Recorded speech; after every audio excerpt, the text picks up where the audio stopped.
And today we're going to talk a little bit more about mental health and mental well-being, and we'll deep dive into why is there so much distress in this world and what's really causing that. So thank you for joining me. Okay, hi to you as well. Okay. Excuse me. We're going to get started soon. Okay, so today's topic is very, very interesting, right? So we're going to talk about why is the world suffering with mental health, And interestingly, there was a study that was done last year and a research that was done last year, and it had some amazing findings. And the findings of that research, hi Yogesh, nice to see you here.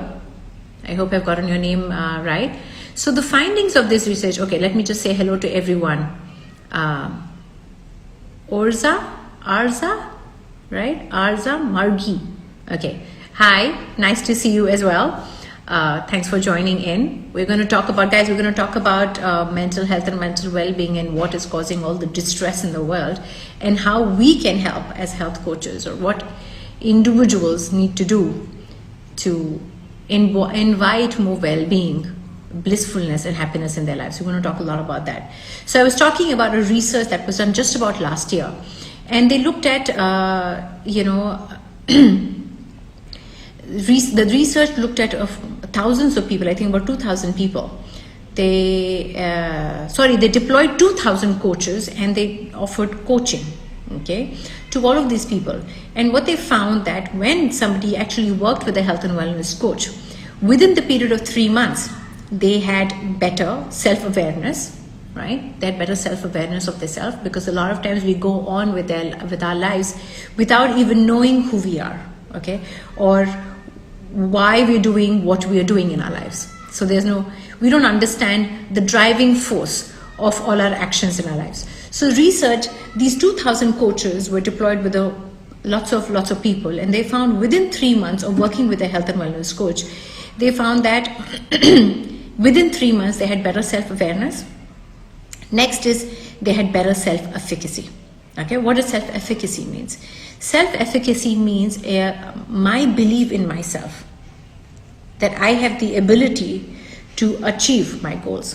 Okay, so self-efficacy is the belief of the client that they can actually achieve it. A lot of times in our lives, when we try to achieve something in our life, or we have an aspiration that we want to achieve, we always think, कई बार हम सोचते हैं मुझसे नहीं होगा, मुझसे नहीं हो पाएगा, right? That I'm not capable enough to do it. So a lot of times we have limiting beliefs of ourselves, and we don't have self-efficacy, that believe in my own capability that I can achieve that I want in my life. Okay, so that is a huge challenge. Then the second part of the research, once they moved from a 3-month coaching period to a 6-month coaching period, they found another interesting thing, that the same people had improved social relationships, and so the relationship with people became better. Whether they were relationship with loved ones, whether they were relationship with their spouses, whether they were relationship with peers, colleagues, community, society, neighborhood. So their relationship got better, and they were connecting at a deeper level with people that matter in their life. Okay, all of this has happened now in 6 months. Okay, so 6 months. And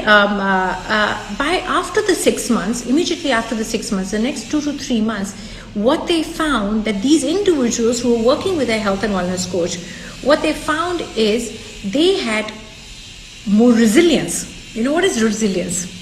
One of my teammates, marketing person who works with me, I asked him, and he says, whenever he picks up the phone, he says, Preeti, perseverance. Okay, so instead of saying hello, the word coin is perseverance. Okay, so resilience is about being perseverant, right? It's about being persistent with pursuit of life, of things that you want to do. So the ability of resilience grew, and people had a greater sense of purpose in life.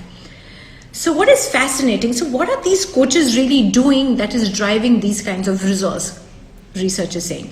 And how are they helping individuals and organizations? So truth be told, right, truth be told, so your gauge the average coaching session with a client would be at least once a week, right? That is the most recommended that you would meet. So as little as meeting with a health and wellness coach once a week was driving this huge outcome. Okay. And truth be told, when you talk about mental health and mental well-being, it's how we see the world, right? From our eyes, how we see the world, how we perceive the world, right? The brain, and how we react to the world. Okay, so our actions. Okay.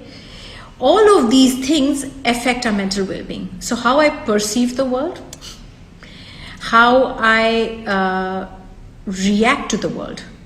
These are both things that affect how we address stressful situations or life in general. Okay, so which is very fascinating for me as well. Now, when you look at the brain, look at the brain, because the brain is where all the decision making is happening. It is the computer or your laptop of your body. This is where all the information that we're getting from the world, we're processing that information, right? We're processing it, we're dissecting it, we're understanding what part of this information that's happening in front of me is useful for me, what part of information is not useful for me. And we are kind of, with our own logical reasoning explanation, we are making decisions in our life. Okay? So how we perceive the world and how we react to the world governs our mental health. And the mental health decision making is your computer system, which is in your brain. Now, what is fascinating about the brain is that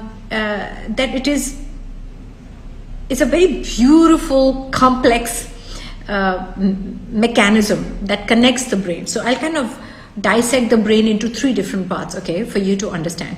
So the base of the brain right here is the reptilian brain. At the center of the brain, if I were to put something like sharp through my ears, it'll connect to the limbic brain. Then at the front of the brain is called the cortex. Now what happens? Now, what does the reptilian brain do? The reptilian brain is responsible for all things that are regulatory in my body, right? Increasing the blood pressure, blood glucose levels, sweating, hunger, all of these other regulatory requirements of my body, sweating, all of that are regulatory requirements. Those are controlled by the reptilian brain.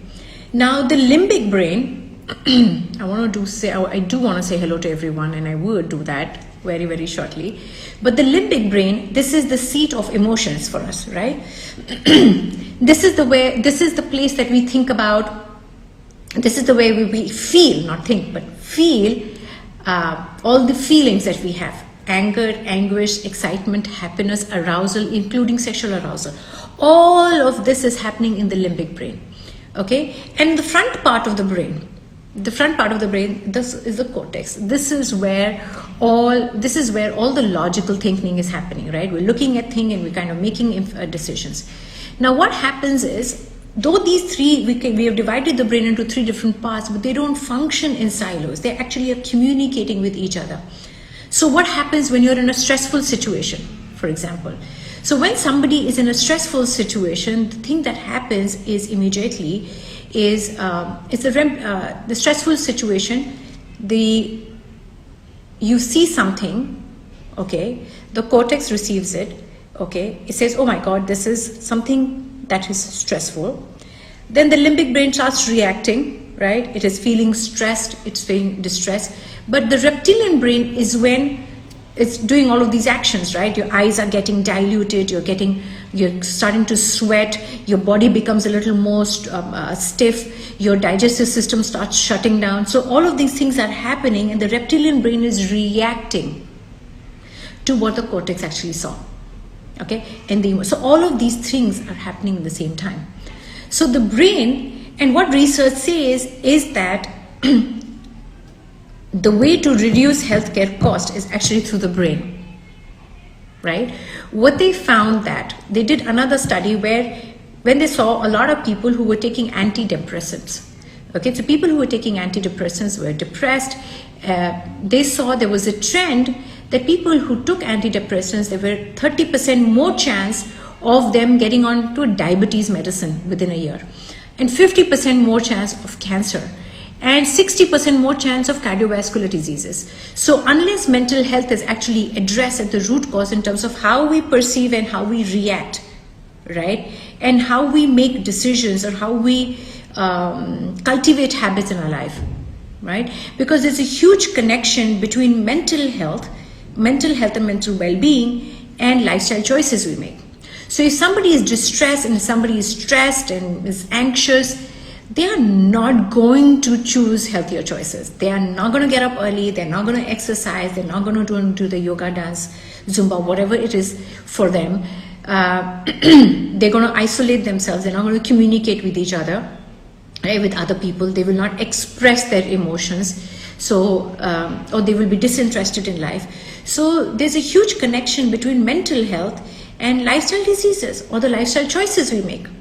So unless, we unravel the root cause of the problem, cultivate self-awareness and self-efficacy, and help them to break through old habits and bring in new habits, we cannot really address the mental health crisis.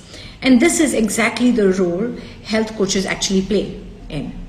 They help people to connect deeply with themselves, right? They help people to understand what's coming in the way of achieving their life dreams. And sometimes most people don't even know what is their life dream. Why would they call on this universe to do what, right? So the health coach is like a facilitator in this whole process.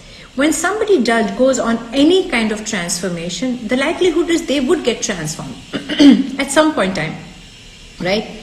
Or they might just keep struggling with the transformation. Working with a health coach puts that person on a fast track mode. It just accelerates the whole journey, because they're hand-holding the person, they're helping, they're listening deeply to them, helping them to discover their own solutions. Because you can tell a lot of people, stress mat lo, गुस्सा मत करो, ये मत करो, वो मत करो, but बोलने से आदमी बदलता नहीं है. आदमी तभी बदलता है जब वो बदलना चाहता है. ठीक है ना? So this is what health and wellness coaches do. They cultivate a deep sense of accountability, right? Accountability, that I am accountable for my life. I am whole. I am capable, right? So building that self-confidence is very important. That self-efficacy, which we call the belief in myself that I can actually do it, and awareness of what's happening in my life, right? So all of these things are very important. So this is the role where health and wellness coaches really help.